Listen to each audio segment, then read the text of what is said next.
अस्सलाम वालेकुम रहमतुल्लाह। क्या हाल है? Hope you all well. हम ये सब ठीक ठाक होंगे। What I want to do is मैं आपको बताना चाहता हूँ कि चेचियाँ देखो, जहाँ चेचियन की पोजीशन है ये सेंटर में है। देख लो बिल्कुल, यानी नहीं, इस लिहाज से दुनिया के सेंटर में है। यानी चेचियाँ से केन्या ले लो अफ्रीका में, उस कितना वो है, फिर उससे पोलैंड ले लो, फिर यूके ले लो, वो भी उस तरफ है, फिर जापान और चाइना, मंगोलिया। देखो इस सारे कनेक्शन कितनी ज़बरदस्त पोजीशन है दुनिया में कि कनेक्शन बहुत ज़्यादा अच्छे हो सकते हैं और सेंटर में है। इसी वजह से कि दुनिया के बड़े बड़े बादशाह चीटियाँ के साथ से गुजरे, यानी अलेक्जेंडर द ग्रेट झेलम से साथ से गुजरा है।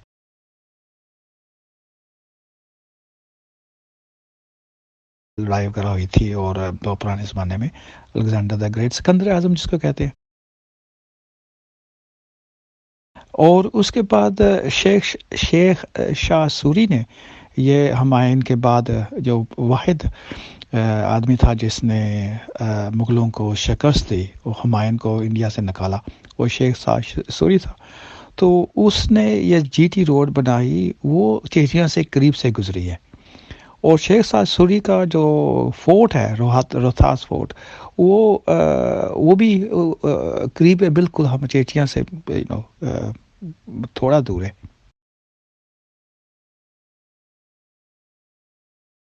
और उसके बाद फिर मुग़लों ने वो तंग हो के ये गुज्जर और जट क्या करते, उनको जब काफ़िला जाता था यहाँ से उनको बाज़ार करते, असल थे मकसद था इस इलाके को काफ़िला इसलिए गुजारते थे कि हुकूमत करने के लिए।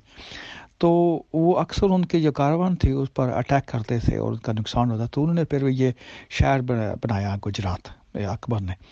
और यहाँ फिर किला बनाया जो उसका थोड़ा निशान है। फिर मस्जिद बनाई जो वही एग्जैक्टली वो मस्जिद है जो बादशाही मस्जिद की शक्ल में अभी भी है।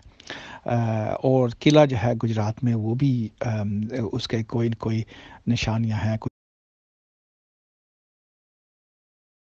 फिर उसके बाद जब आए ये ब्रिटिश, तो इनके लड़ाई जो हुई, बहुत बड़ी लड़ाई जिसमें बहुत बड़ी शिकस्त हुई, और हर आखिर में वो जीत गए, लेकिन बहुत ज़्यादा उनका नुकसान है, बहुत ज़्यादा उनके फौजी मरे। वो चेलियाँ ले चेचियाँ के करीब बिगिनिंग है रिकग्निशन की और कनेक्शन की, कि हमारे साथ से ही बड़े बड़े बहुत बहुत बड़े बादशाह और अक्लमंद और क्या क्या यहाँ से गुज़रे हैं, और उनका असर रसूख हमारे इलाके में अभी तक भी है। उसके बारे में फिर बात करेंगे।